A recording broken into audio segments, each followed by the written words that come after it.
নমস্কার, আমার নাম কুলদীপ। আজকে হচ্ছে 8th অফ ডিসেম্বর 2024। তো আজকে আমরা মোট 4টে আর্টিকেল ডিসকাস করব। তার মধ্যে প্রথম হচ্ছে UN declare December 21 as world meditation day. তো এই আর্টিকেলটা ডিসকাস করব। এরপরে ডিসকাস করব যে militant close in Damascus, Syria denies army retreat. এরপরে ডিসকাস করব UP invokes ESMA imposes 6 month ban on protest, religious place under PM Surya Ghar Muft বিজলি যোজনা। ঠিক আছে, এই 4টে আর্টিকেল আজকে ডিসকাস করব।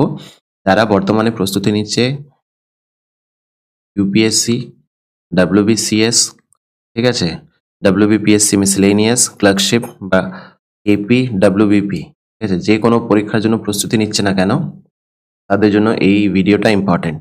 তো শুরু করা যাক।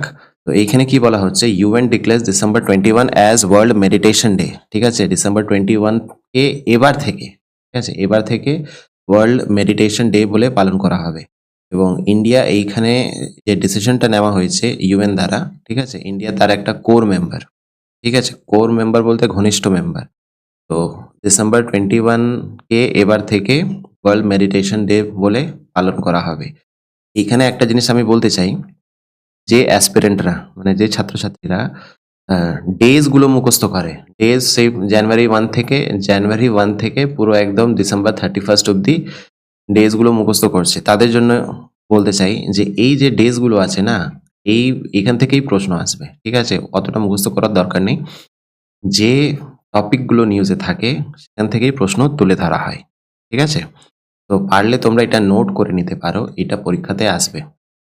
ঠিক, পরের নিউজে যাব।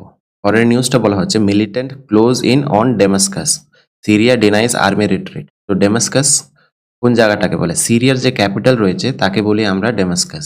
ঠিক আছে, তো সিরিয়ার ক্যাপিটাল হচ্ছে ডেমাস্কাস। বেসিক্যালি এটা তো নিউজে আসার একটাই কারণ হচ্ছে, এটাকে নিউজে রাখার একটাই কারণ হচ্ছে যে এই ইনসিডেন্টটা বুঝিয়ে দেওয়া, মানে কি হচ্ছে অ্যাকচুয়ালি সিরিয়াতে। সিরিয়াতে একসময় হচ্ছে যে আইএস, ঠিক আছে, ইসলামিক স্টেট একসময় চেষ্টা করেছিল নিজের প্রভাব ফেলার জন্য।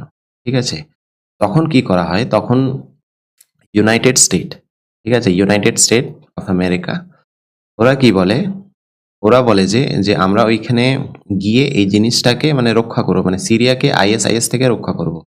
তো ওরা নিজের মিলিটারি পাঠায় এবং ওরা এখানে ছিল, থাকার পরে এখন ওরা ফিরে চলে যায়। যেমন কি আফগানিস্তানে হয়েছে। ঠিক আছে, আফগানিস্তানে কি হয়েছিল, সেম কেস। ওইখানেও ইসলামিক স্টেট নিজের প্রভাবটা ফেলার চেষ্টা করছিল, কিন্তু আমেরিকার আসার পরে ওইটাকে তালিবানের হাতে দিয়ে দেওয়া হয়। তো এইখানেও একই কেস, মানে বর্তমানে কি পরিস্থিতি হচ্ছে যে আমেরিকা নিজের ট্রুপস মানে নিজের সৈনিকদেরকে নিয়ে চলে গেছে, এবং বর্তমানের পরিস্থিতি হচ্ছে যে সিরিয়া এখন একা পড়ে গেছে। ঠিক আছে, এবং রেজাল্ট কি হচ্ছে যে ইসলামিক মিলিটেন্টসরা তারা কিন্তু সিরিয়াকে আস্তে আস্তে ক্যাপচার করা আরম্ভ করে দিয়েছে।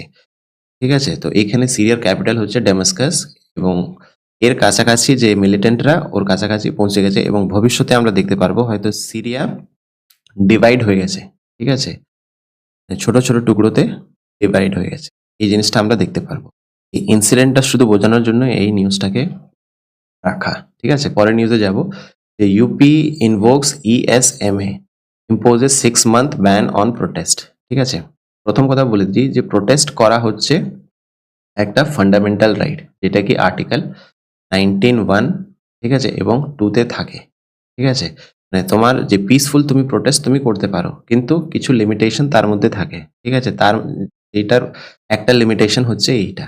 ঠিক আছে, তো ব্যাপারটা হচ্ছে যে কেন এই 6 মাসের এই প্রোটেস্টটা ইউপিতে বলা হচ্ছে যে 6 মাসের জন্য কেউ প্রোটেস্ট করতে পারবে না।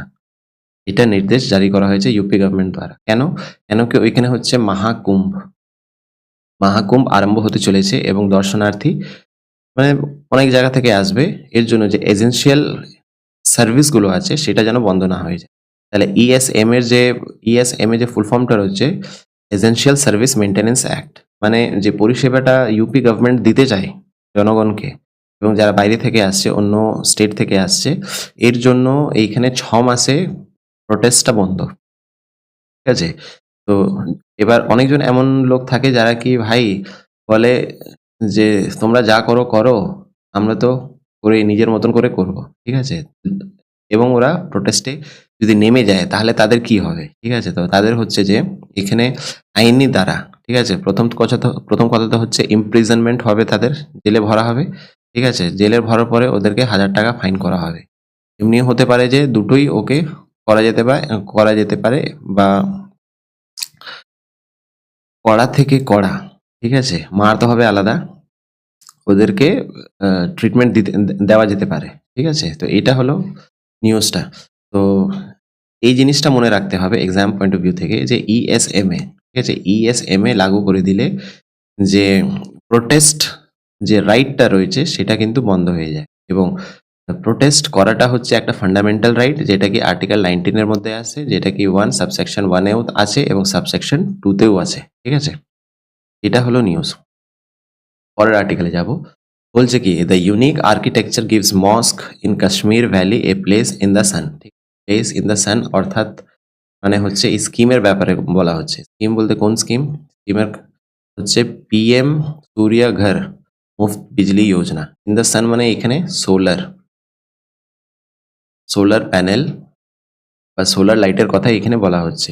যে জম্মু অ্যান্ড কাশ্মীরে যে চিফ সেক্রেটারি আছে অটল তুল্লু, ঠিক আছে? প্রনাউন্সিয়েশনটা একটু দেখে নেবে। ওনার বক্তব্য হচ্ছে যে ঘরদেরকে তো আমরা মুফত যে মানে ফ্রিতে আমরা তো সোলার তো দেবই, ঠিক আছে? এর সাথে আমরা টেম্পল বা মস্ক, ঠিক আছে? টেম্পল, মস্ক বা যে কোনো রিলিজিয়াস প্লেস যেটাকে এখানে বলা হচ্ছে তাদেরকেও কিন্তু সোলার প্যানেল লাগানো যাবে বা ফ্রিতে ইলেকট্রিসিটি দেওয়া যাবে। ঠিক আছে? কি বলা হচ্ছে এছাড়া it has a huge potential given that there are mosque with wide roof. ঠিক আছে? যেই মস্কগুলোর মানে রুফগুলো খুব চওড়া, এখানে কিন্তু সোলার প্যানেল বা সোলার ইলেকট্রিসিটি এইটা কিন্তু দেওয়া যাবে। আরেকটা জিনিস কি বলা হচ্ছে যে সেখানে তো লোডটা খুব কম। ঠিক আছে? রিলিজিয়াস প্লেসে তো লোডগুলো খুব কম। কেন কি সেখানে রাতে সেই রকম ব্যবহার হয় না যেটাকে আমরা বাড়িতে ব্যবহার করি, যেভাবে আমরা বাড়িতে ব্যবহার করি। ঠিক আছে? তো এটাই থাকলো। তো আজকের জন্য এইটুকুই। দেখা হচ্ছে পরের ভিডিওতে। Have a nice day.